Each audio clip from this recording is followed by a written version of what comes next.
Welcome back to Caps Hockey Review. The Caps are back in action on Tuesday, looking for another 2 points to keep pace at the top of that East Division. It was a big night for the boys. Let's get into it. Caps Hockey Review. Let's go.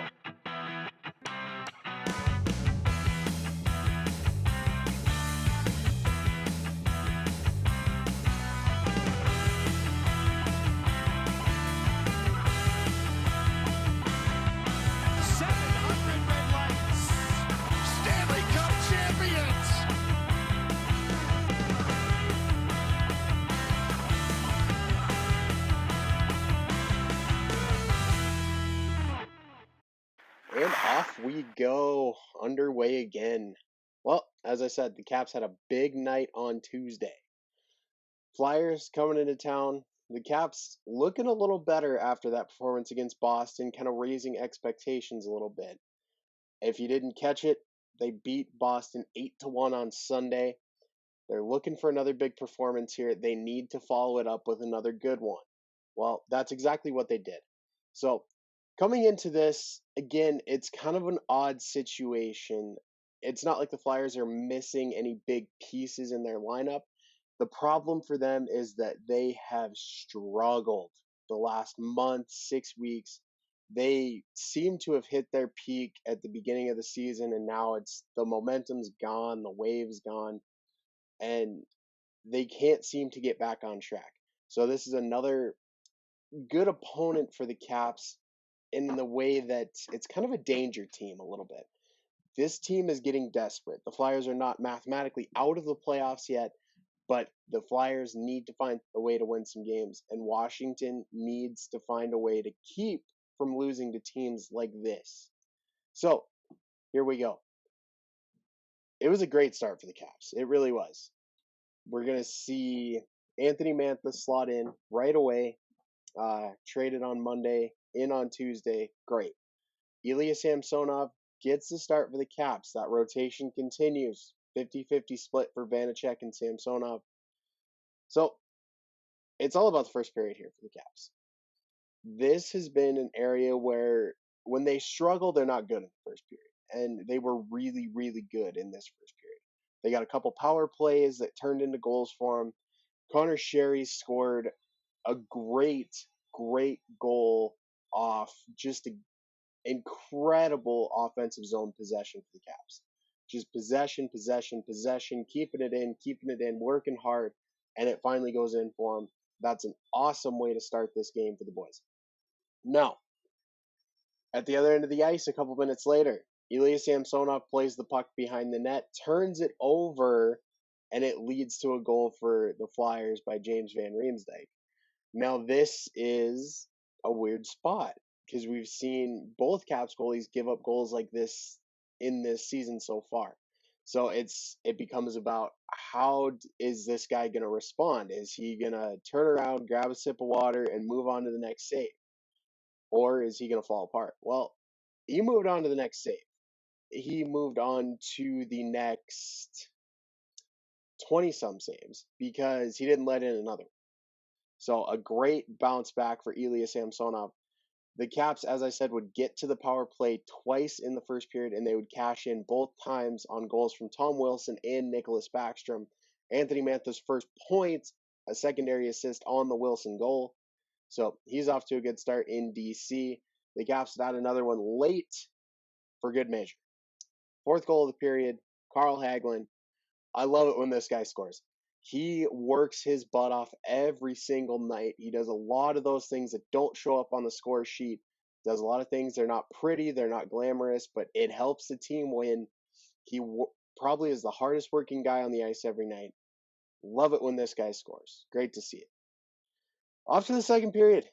I mean, the Caps did all their damage in the first period. They could have coasted to a win here, and they really didn't. They kind of kept up the pressure. The Flyers kind of pushed back a little more in the first period, in the second period. I don't know. You would have liked to maybe see a couple more goals in the second period, but there's no need to go out and exhaust yourself offensively and, sacrifice defense for offense when you're winning by 3 goals at this point. And Anthony Mantha would tack on his first goal as a Capital about halfway through the period. So again, just pretty solid for the Caps. I mean, not obviously, probably wouldn't say it's as good as the first period, but they didn't need to be as good as the first period. They needed to maintain, they needed to hang on to what they were doing, and they did that. They didn't collapse, they didn't get lazy, they didn't do any of that. So this is the kind of thing we need to see. It's okay, you get the lead, but how do you play when you get the lead? And they're starting to play better with the lead. They're not totally falling apart and just playing back on their heels. So hopefully this is a sign of things to come. I really, really like this for them. Let's hope they keep it up. Off to the third period. Again, you don't need a big period. Ovechkin would add an early goal on the power play. Of course, Ovi on the power play. The power play looks really good. It's been looking good these last, couple games now. And granted, you played against a depleted Boston team by injury. You're playing against a very deflated Flyers team. Start putting more stock into this now than I did in the Boston game, but just not quite yet. Let's see how they do. They're gonna see Pittsburgh a couple more times this year. Let's see how those games go first before we start planning the parade here. So looking at the third period as a whole, the Caps again doing what they need to do. They got outshot pretty big in the third, but they were able to keep things in front of them defensively. There weren't a ton of huge chances for the Flyers. They generated some shots, 15 total in the period, but Ilya Samsonov was absolutely up to the task. All 15 shots were stopped. Great job by him. Keeping it in there at the end of the game. Things could have fallen apart. They could have got lazy. They didn't. They kept working hard. Samsonov bailed them out a little bit. That's what you need to see. That's what's going to happen come playoff time. That's what you're going to need. You're going to need a goalie to kind of clamp on and lock things down with your defense at the end of a game.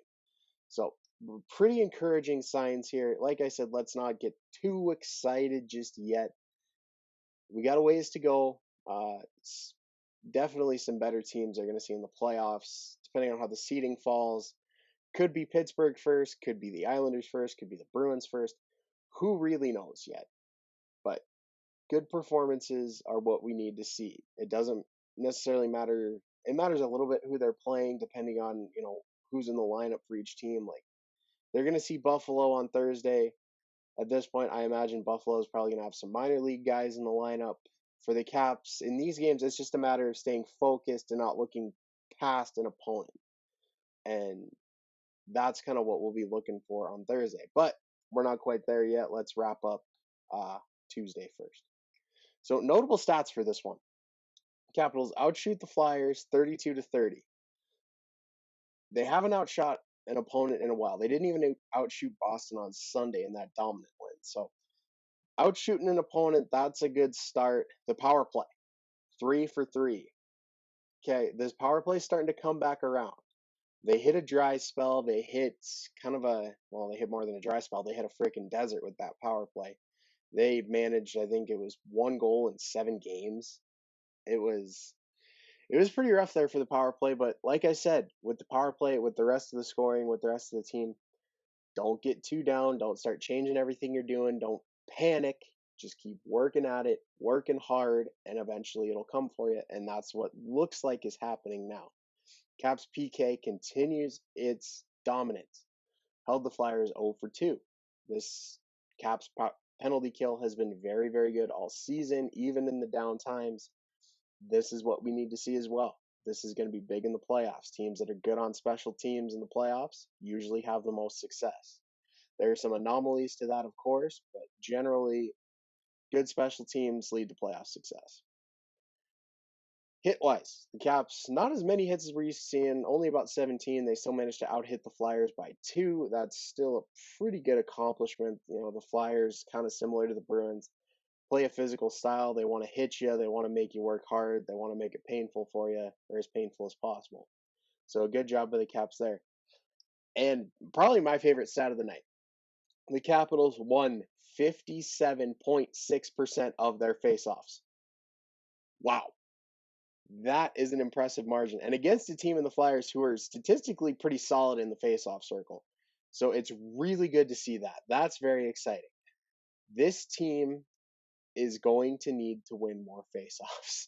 They've struggled in that the last couple of years. Winning faceoffs is very important. It seems like small things here and there, but especially in the end zones of the ice. When you're in the D zone, winning a faceoff gives you the chance to get the puck out and control.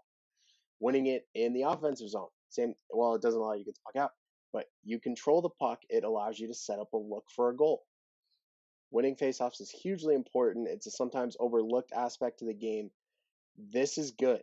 If they can keep on this track, I like where they're headed. Notable players in this one. Connor Sheary. Uh, he's kind of finding his way here. And him and Daniel Sprong seem to click really well together. It doesn't seem to matter too much the center they play with. They've been playing with Nicholas Backstrom the last few games. They play with Lars Eller in this game on that third line. Connor Sheary, 3 points in this one, 5 points in the last 2 games. He's starting to heat up. He's starting to feel it. Daniel Sprong has been looking very good as well. A couple points for him in the process. I really, really like these two. I've said it for quite a while now. These two are going to be hugely important for the Caps moving forward. I like what they bring. I like what they can do. Let's hope they keep it up. John Carlson adding 2 more assists. Johnny C heating up. Bringing back kind of that Norris Trophy caliber play. He's almost a point per game in the last 25, 26 games. So really good to see Carlson heat up. They need that stud defenseman offensively. Justin Schultz in his own right. We've said it a lot this year. Offense from the blue line. Those two have been a big reason why this is great for the Caps. And this is going to be hugely important as we move down the stretch. The more offense you can get, no matter where it comes from, it's good. Anthony Mantha, 1 goal, 1 assist. Caps debut, 2 points. Pretty good. That goal was a laser of a shot. The assist was a great setup. I was a little bit apprehensive about this trade, and let me be clear when I say this. This trade is a trade that will be judged 2-3 years down the road. This is not a trade we can judge right now because Anthony Mantha is going to a great situation in Washington where they're going to make the playoffs and they're going to have a chance to win the cup. On the other side of the coin, Jacob Vrana goes to a team in the Red Wings where they're not making the playoffs this year, but it's clear that in Stevie Y trading for him, Vrana seems to be a part of the long-term plans for the Red Wings. The reason I say this is because Stevie Y is not going to trade for a guy in the last year of his contract if he didn't have every intention of re-signing him. This is not about this year for the Red Wings. This is about, 3-4 years down the road when they have a chance to build through the draft a little bit, maybe make some more trades. This is a trade that will be judged years down the road. But it's all about how you start. First impressions are everything, and I think Anthony Mantha made a great first impression with his new team on Tuesday night. This is hugely important. I keep saying everything's important because it is. This time of year, everything is important. Execution, posture, poise, confidence. It's all important this time of year. You're jockeying for that playoff position. It's all important. And last but not least, Ilya Samsonov, I touched on it earlier. Gave up that one kind of crappy goal in the first period, but he bounced back, stopped 29 of 30, 967 save percentage. The goalie battle is going to continue. Vitek Vanacek looked to be kind of pulling away and kind of looking like the guy there for a little bit, but this performance, Ilya Samsonov keeps himself right in the mix. It's going to be really interesting to see what they do for a goalie come playoff time. Typically, you see coaches with these 2 goalies say, oh, we'll rotate when it comes time. That's not usually how it works. You get one guy who gets hot and you put the saddle on him in the playoffs. So it's anybody's job. It's all up in the air right now, but as long as these guys are playing great, there's no complaints here. Up next, Sabres, Thursday night, still at home for the Caps. A little bit of home cooking. They've been on the road for a little bit lately, so nice for them to be home. They had fans in the building for the first time on Tuesday. That was really, really good to see. Of course, that'll continue for the rest of the year, but against the Sabres, I mean, this team, we saw the Sabres go into full sell mode at the trade deadline. They moved out Taylor Hall. Really, the only big piece left for Buffalo right now is Jack Eichel, and he's not in the lineup. He's injured. I would be surprised if we see Jack Eichel the rest of this year. This year is a loss for them. There's no reason to rush him back. So again, but like I've said, danger teams. They're easy to look past on the schedule. That's what makes them a danger team. This team is still a pro hockey team. They're going to have some young guys get into the lineup that are going to be really hungry to prove themselves. This is not a team the Caps want to look past now. They need to just keep doing what they're doing, keep working hard, keep pushing offensively, and the good things will happen. But for right now, I'm really excited about this team. Overall, we'll see what happens Thursday, but I have a good feeling right now. Let's hope this continues. This is the most important time of the year. This is where you want to hit your stride. You want to, peak going into the playoffs. We see the teams that hit their stride and are hot going into the playoffs usually are the ones that have the most success. Those teams that kind of limp down the stretch and struggle to finish strong, those are the teams that are quickly eliminated. Excuse me, typically eliminated very quickly in the playoffs. We've seen that with the Caps the last 2 years. They really, really limped down the stretch, and they haven't won a playoff series in the last 2 years. So hopefully this continues. Hopefully this is an indication that things are on the right track and they're trending upward. That's what we need to see. But let's see how things go Thursday. We'll see you then.